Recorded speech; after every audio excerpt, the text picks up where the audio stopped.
ये जो लोग कहते हैं ना क़ज़ाए उमरी नहीं है, ये फजूल बातें करते हैं, इजमाए उम्मत के खिलाफ बातें करते हैं। आजकल के स्कॉलर्स जो भी इजमाए उम्मत के खिलाफ लेके जा रहा है, आप उसकी बात को उठा के दीवार पे मार दो।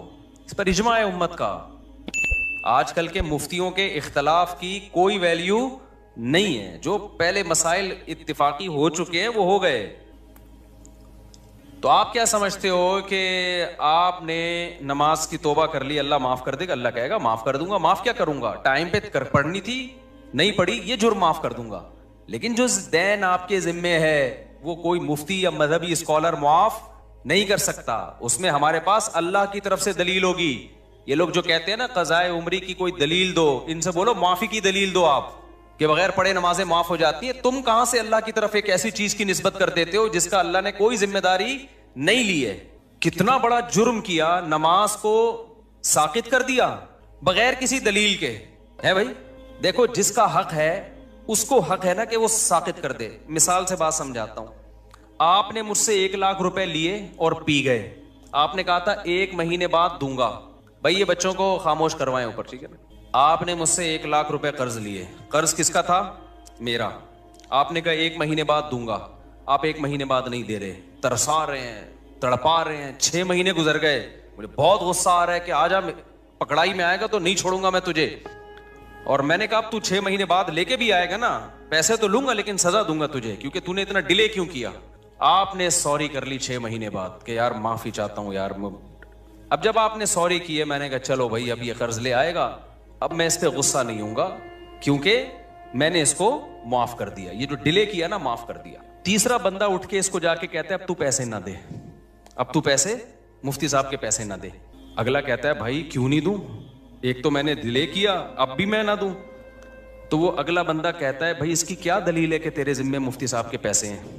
इस पे कोई हदीस, इस पे कोई कुरान की आयत कि तूने अभी भी देने हैं? तो ये समझदार होगा तो क्या कहेगा, भाई ये मुआफ करने का हक उसको है जिसने पैसे दिए हैं, ये थर्ड पर्सन को बोलो नहीं है। तो अगर मुफ्ती साहब ने ऐसी कोई बात कही है कि जो डिले कर देगा तो मैं माफी कर दूंगा, यानी जो टाइम पे मेरा कर्जा नहीं देगा ना, अब उसको मेरी तरफ से ये सहूलत है कि सिर्फ तौबा कर ले, कर्जा भी खत्म। इससे बड़ा मुफ्ती दुनिया में कोई बेवकूफ देखा आपने जो कहे कि जिसने मेरे पैसे टाइम पे नहीं दिए अब वो सिर्फ सॉरी करेगा, सिर्फ सॉरी करेगा तो वो पूरा ही उड़ा दूंगा मैं उससे कर्जा। तो अगर ये सामने वाला जो 1 लाख रुपए खा के बैठा हुआ है ना, ये 2 नंबर होगा ना, तो उन मजहबी स्कॉलर की बातें इसको फौरन समझ में आएंगी जो ये कह रहे हैं कि ना दो। लेकिन 1 नंबर होगा ना तो वो कहेगा इसकी क्या दलील है कि जिसका हक था उसने माफ कर दिया। इसकी दलील मुफ्ती साहब से कोई तहरीर लेकर आओ।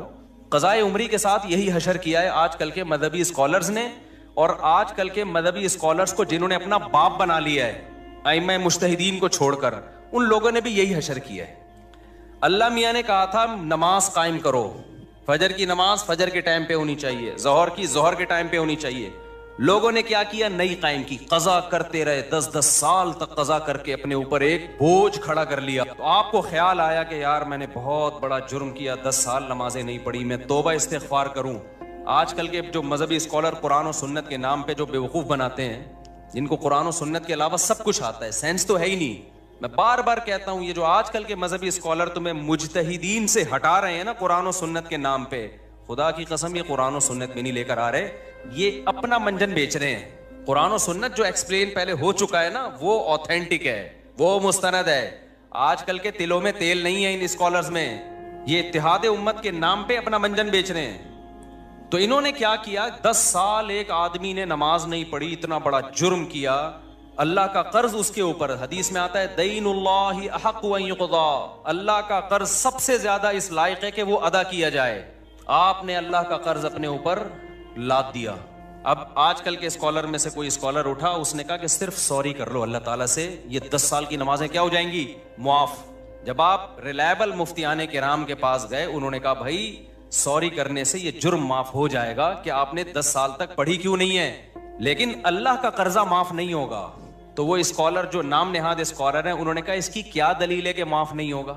है भाई, इसकी क्या दलील है कि माफ नहीं होगा? हालांकि दलील इसकी होनी चाहिए कि माफ हो गया है।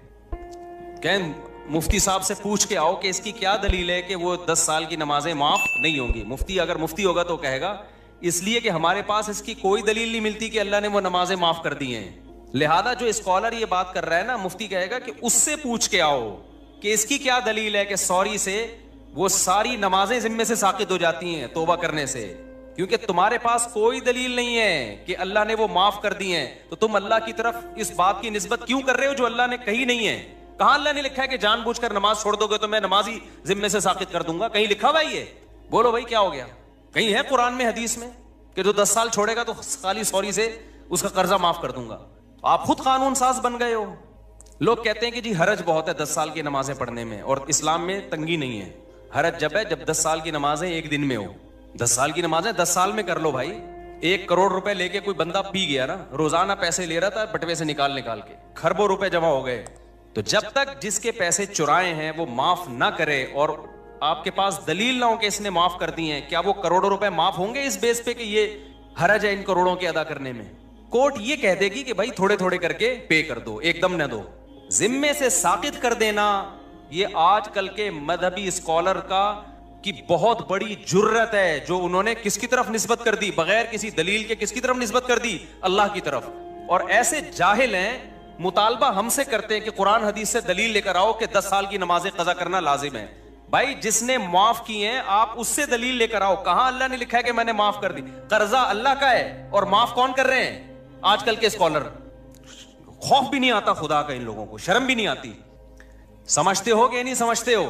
और जब मैं जज्बाती होता हूं ना तो आजकल के कुछ स्कॉलर्स ने मेरे खिलाफ मजमून लिखना शुरू कर दिया। मुफ्ती साहब कुछ टॉपिक्स ऐसे हैं जिसमें एतदाल से हट जाते हैं। ऐसे मज़ामीन अब बाज लोगों ने मेरे बारे में लिखना शुरू कर दिए। यानी ये वो लोग हैं जो मेरे मोतक़िद हैं, लेकिन कहते हैं कुछ टॉपिक्स ऐसे हैं जिसमें मुफ्ती साहब हद एतदाल से बोलो हट जाते।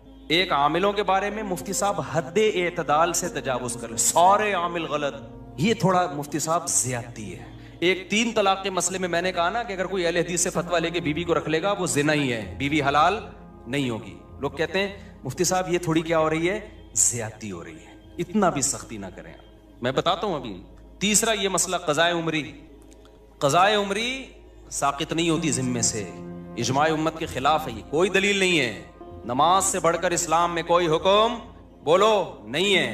किसी मजहबी स्कॉलर ने फतवा दे दिया ना 10 साल की नमाजें, उससे बोलो ये तूने फर्ज की हैं या अल्लाह ने फर्ज की हैं? अल्लाह ने माफ कर दी है, बता भाई इसकी क्या दलील है तेरे पास? कर्जा अल्लाह का है और माफ कोई प्रोफेसर साहब कर रहे हैं या कोई स्कॉलर कर रहा है आज का। और चौथी अदालती खुला। मैं जब कहता हूं ना अदालती खुला, जो आज का जो कानून गवर्नमेंट में बना हुआ है ये बिल इजमा बातिल है। इस पे भी कुछ स्कॉलर ने मेरे खिलाफ लिखना शुरू कर दिया कि मुफ्ती साहब खुला के मसले में भी एक्चुअली थोड़ा सा क्या हो रहे हैं, कंट्रोल से बाहर। इतना भी नहीं है।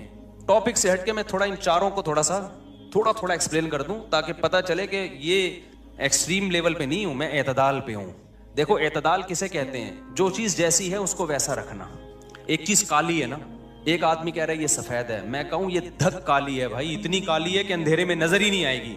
लोग कहें मुफ्ती साहब थोड़ा एतदाल से काम है। वो जब कह रहा है सफेद है, आप जब कह रहे हैं कि काली है, तो बीच का कोई पीला रंग कहते हैं आप इसको, तो ये एतदाल होगा?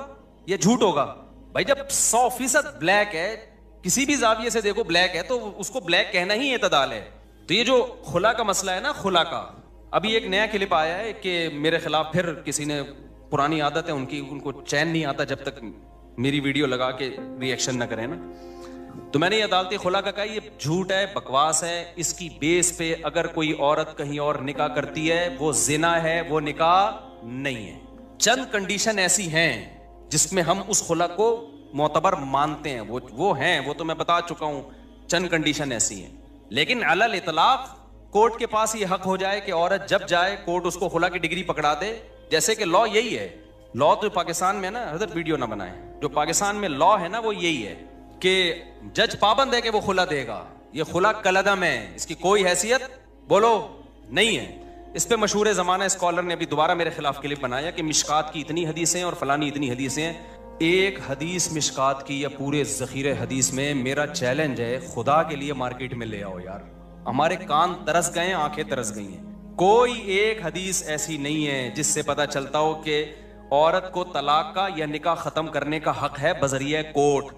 शौहर जुल्म कर रहा हो ना मखसूस नौइयत का, उसकी बात मैं नहीं कर रहा, वो तो मैं भी मानता हूं। नॉर्मल कंडीशन में या छोटी मोटी बातों में एक औरत नहीं रहना चाहती, वो कह रही मैं नहीं रहना चाहती, यहां शौहर की मर्जी के बगैर औरत अलहदगी नहीं ले सकती। इस्लाम में निकाह में दाखिल होने का औरत के पास हक है, निकाह से निकलने का औरत के पास इस्लाम में राइट नहीं है। अब खवातीन को यह बात अगर समझ में नहीं आती, छोड़ दें इस्लाम, इस्लाम को चेंज ना करें आप, इस्लाम चेंज नहीं हो सकता। समझ में आ रही है बात के नहीं आ रही? आप छोड़ दे भाई, हमें ये इस्लाम में लगता है ये जुल्म है औरत के ऊपर, तो ना लाओ, आप जाओ किसी हिंदू से शादी करो, आप उसके पास, उनके पास हर वक्त हक है भाई। जैसे हिंदू को तलाक दे सकता है, औरत भी जब चाहे अदालत से खुला ले सकती है। इस्लाम में ऐसा ही है। कोई स्कॉलर ये बात करता है ना कि नहीं ऐसा नहीं है, तो आप मेरे सामने बिठा दें उसको, ऑनलाइन ले आए उसको, मशहूर आदमी हो, और आड़ा तिरछा मशहूर होने के लिए बाज़ दफा आ जाता है, तो मैं बताऊंगा मिशकात में कितनी हदीसें हैं, बुखारी में कितनी हदीसें हैं, वो सारे में इन कमबख्तों को तर्जमे तक नहीं आते हैं हदीसों के।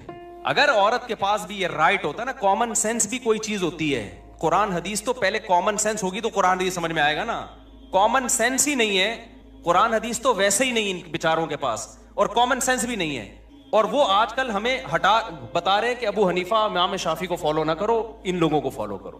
कॉमन सेंस क्या कहती है कि मियां बीवी में और गर्लफ्रेंड बॉयफ्रेंड में फर्क क्या रह जाएगा अगर औरत के पास भी तलाक का हक हासिल हो जाए? फर्क क्या रह जाएगा? अरे मियां बीवी में, बॉयफ्रेंड और गर्लफ्रेंड में जब दोनों चाहें ब्रेकअप हो सकता है कि नहीं हो सकता? बोलो ना। दोनों जब चाहें एक दूसरे को छोड़ दें, तो फिर मियां बीवी के तकल्लुफ की क्या जरूरत है? फर्क सिर्फ इतना हो जाएगा कि गर्लफ्रेंड बॉयफ्रेंड में औरत टाटा करके वैसे ही चली जाती है, यहां कोर्ट से कहेगी मुझे टाटा करवा दो, कोर्ट उसको पक्का ठप्पा लगा के डिग्री दे देगी। गर्लफ्रेंड में तो पक्का ठप्पा भी नहीं लगता, यहां तो पक्का ठप्पा लग जाएगा।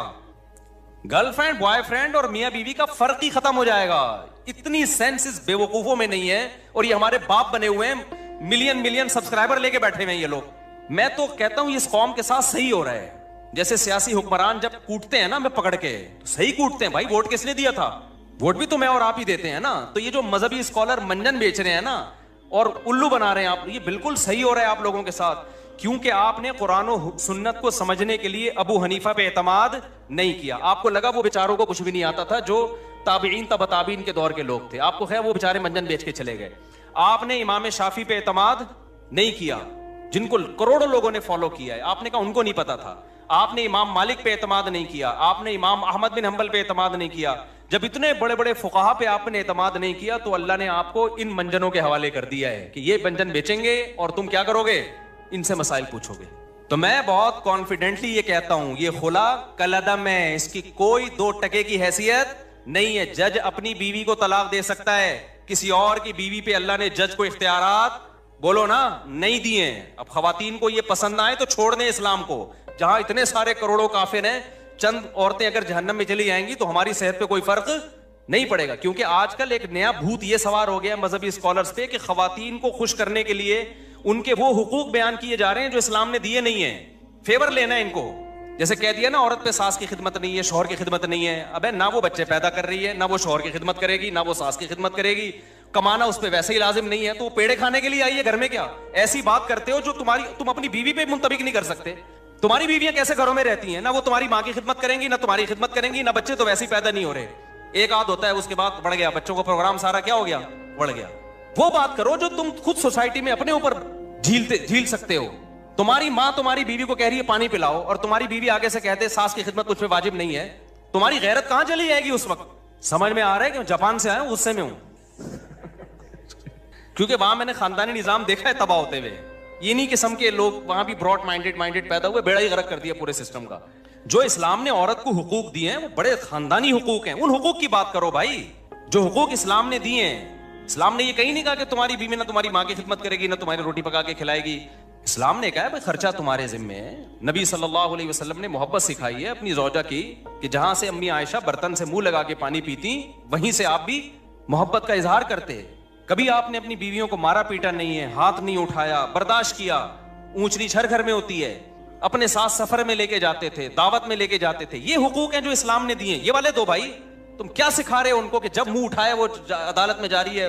क्यों? औरत ने, इस्लाम ने औरत को राइट दिया खुला का। औरत को जो खुला का राइट दिया है, खुला एक एग्रीमेंट है। राइट का मतलब ये कि औरत अगर ये नहीं रहना चाहती तो शौहर से डिवोर्स का मुतालबा कर सकती है महर की मुआफी पे, कि मैं महर छोड़ती हूं, मुझे तलाक दे दो। इस महर छोड़ के तलाक लेने को खुला कहा जाता है। ये एग्रीमेंट है। जब तक शौहर राजी नहीं होगा, ये एग्रीमेंट दोनों तरफ से होता है। ये कुरान से भी पता चलता है, हदीस से भी पता चलता है, बुखारी मुस्लिम। और ये जो स्कॉलर ने कह दिया ना कि मिशकात पर इतनी हदीसें, मेरा चैलेंज है एक हदीस आप तर्जमा करके बता दो जिससे आपका वाला खुला जो आप साबित करना चाहते हो वो साबित हो जाए।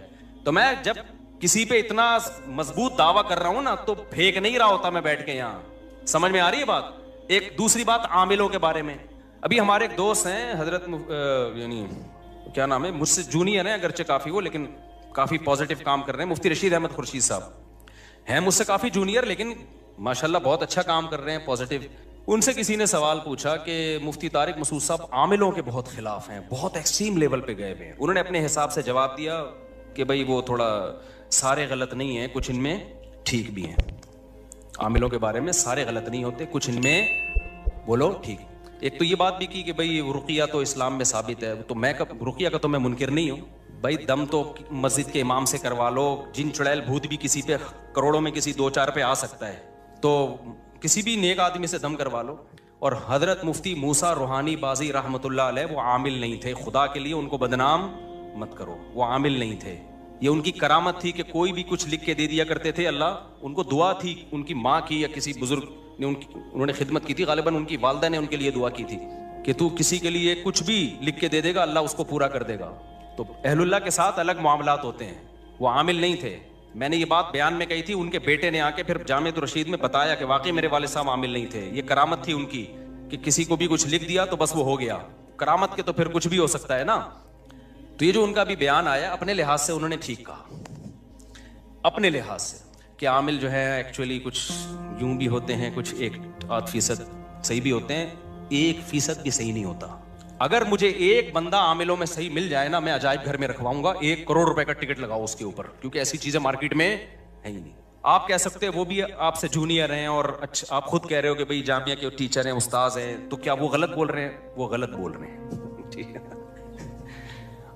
अब आप कह सकते हो कि भाई इसका मतलब वो सही आलिम नहीं है।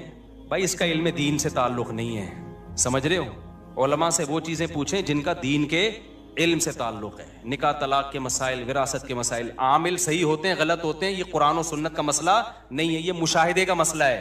उनकी उम्र कम है, मेरे तजर्बा ज्यादा है, हमने एक भी नहीं देखा ढंग का, बहुत तलाश किया, बहुत तलाश किया। और मैं जो कहता हूं वो सारे 2 नंबर होते हैं, इसका मतलब ये नहीं है सारे बुरे होते हैं, इनमें कुछ नेक भी होते हैं, थोड़े से नेक भी होते हैं, लेकिन ऊपर की सेटिंग उनकी खराब होती है, पागल होते हैं, अमलियात कर करके खोपड़ी खराब हो जाती है। उनको जिन चुड़ैल भूत इसलिए नजर आते हैं क्योंकि खोपड़ी काम नहीं कर रही होती।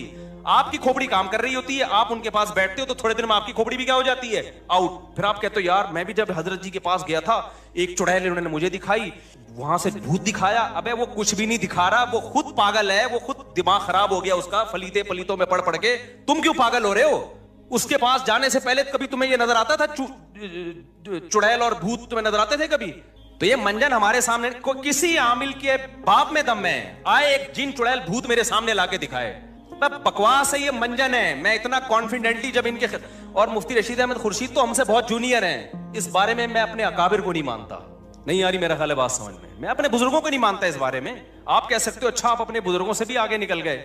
भाई मैं मेडिकल साइंस से अपने बुजुर्ग से आगे जा सकता हूं, मैं ड्राइविंग में अपने बुजुर्ग से आगे जा सकता हूं, मैं दीन के इल्म में अपने बुजुर्ग से आगे नहीं जा सकता। दीन के इल्म की जहां बात होगी मैं अपने बुजुर्गों के सामने हथियार डालूंगा। भाई इनका इल्म हमारे इल्म से ज्यादा, इनका तकवा हमसे ज्यादा। आमिलों का ताल्लुक इल्म दीन से नहीं है। ये आमिल हिंदू पंडितों में मुसलमानों से ज्यादा होते हैं, पादरियों में ज्यादा होते हैं, जिन चुड़ैल भूत भगाने वाले। इसका ताल्लुक है मुशाहिदे से। ये उल्लू बनाने की मशीनें हैं, खुद कुछ बेवकूफ बन चुके होते हैं तो मंजन बेच रहे होते हैं।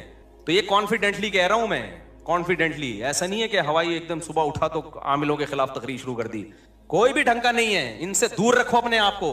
और अगर नहीं रखा ना तुमने, बातों में आ गए कि जी वो हजरत जी उनके, अबे मैंने बड़े बड़े बुजुर्गों को देखा है कि इन लोगों ने उल्लू बनाया है। मुफ्ती रशीद अहमद खुर्शीद तो बेचारे अभी नए नए आए हैं मार्केट में। हमने बड़े बड़े बुजुर्गों को देखा है, इन आमिलों ने उनको उल्लू बना दिया। मैं बुजुर्गों का नाम लेना मुनासिब नहीं समझता, वो फिर बेअदबी है ना। बड़े बड़े बुजुर्गों को इन लोगों ने उल्लू बनाया। आप किस खेत की मूली हो? हाँ, कॉन्फिडेंस होना चाहिए इंसान में, इनको समझने के लिए थोड़ा सा एतमाद होना चाहिए, फिर इनका पता चलता है। ये बहुत, और ये सऊदी अरब की मिसालें, अब इमाम काबा को जिन चुड़ैल भूत, ये मंजन बहुत हम पहले देख चुके हैं। मैंने बड़े बड़े बेवकूफ देखे हैं जो इमाम हरमों के जाके जिन उतार रहे हैं, वो इमाम हरम को बेवकूफ बना रहे होते हैं। आप कह सकते हो वो इमाम हरम भी बेवकूफ बन गए, तो भाई जब उनकी फील्ड नहीं है तो बन सकते हैं वो। ये हो नहीं सकता कोई डॉक्टर इमाम हरम को गलत टीका लगा के आ जाए। इसका इमाम हरम से क्या ताल्लुक है भाई? डॉक्टर फ्रॉडी था, उसने गलत टीका लगा दिया, या अनाड़ी था। यानी आमिलों का मंजन ही हर जगह बिक रहा है। और इसमें जहां भी मजहबी, मैं भी जापान गया ना, वहां जिन चुड़ैल भूत बिल्कुल भी नहीं थे। मुझे किसी ने बताया कि हजरत ऐसा नहीं है, यहां भी होते हैं। मैंने कहा ये वही होते होंगे जहां इनके मजहबी रहनुमा बैठते होंगे। उन्होंने कहा बिल्कुल ऐसे ही है, क्योंकि वो बुद्धिस्ट है ना। मैंने कहा जो इनके मंदिरों में जाता है ना बुद्धिस्ट, जापानी साइंसदान जाता होगा इबादत करने, उसी पे जिन भी आएगा, उसी पे भूत भी, उसी पे जापानी चुड़ैलें। क्योंकि ये मंजन चुड़ैल भूत का, जादू टोने का मजहबी तबके में बिकता है। चाहे वो ईसाई हो, चाहे वो मुसलमान हो, चाहे वो हिंदू हो, चाहे वो बुद्धिस्ट हो। जो मजहबी नहीं है ना, सेकुलर लोग हैं, उनमें ये मंजन बिकता नहीं है। नहीं आ रही मेरा ख्याल है बात समझ में? क्योंकि जादू बहरहाल बरहक है। अब चूंकि मजहबी लोगों को है कि है, अब इस इम्कान की बेस पे कोई भी उल्लू बना दे। मिसाल के तौर पर एक बीमारी है जिसका वजूद ही नहीं है, उसमें उल्लू बनाना मुश्किल काम है। एक बीमारी है जो करोड़ों में किसी एक को हो सकती है, उसमें हो सकने की बेस पे उल्लू बनाना आसान हो गया कि नहीं हो गया? तो इस बेस पे कि भाई नबी पे भी तो जादू हो गया था, तो फलाने पे क्यों नहीं हो? अबे फलाने पे हो सकने की बात नहीं, हुआ है कि नहीं हुआ? ये इसने कैसे बता दिया कि इस पे जादू हुआ है? इसको कैसे पता चल गया? कोई भी उठ के बोलता रहे। तो इसलिए भाई ये मैं कॉन्फिडेंटली बोलता हूं कि आमिल सारे बुरे नहीं होते। मैं मानता हूं कुछ नेक होते हैं, थोड़े से कुछ नेक होते हैं, लेकिन ऊपर की खोपड़ी खुदा की कसम उनकी सेट नहीं होती। वो खुद पागल होते हैं। कोई एक पागल ना हो तो मुझे बताओ, या अगर पागल नहीं है तो फ्रॉडी है, फिर वो बहुत बड़ा फ्रॉडी है। देखो जो छोटे फ्रॉडी होते हैं उनको पकड़ना आसान होता है। काश ये बात आप लोगों की समझ में आ जाए, बड़े बड़े फ्रॉडियों को पकड़ना बहुत मुश्किल होता है। और मुझे हवाले ना दिया करो हजरत जी फलां, हजरत फलां के हम बहुत एतकाद है, लेकिन दीन के इल्म के मामले में, तकवे में हम उन पर एतमाद करते हैं।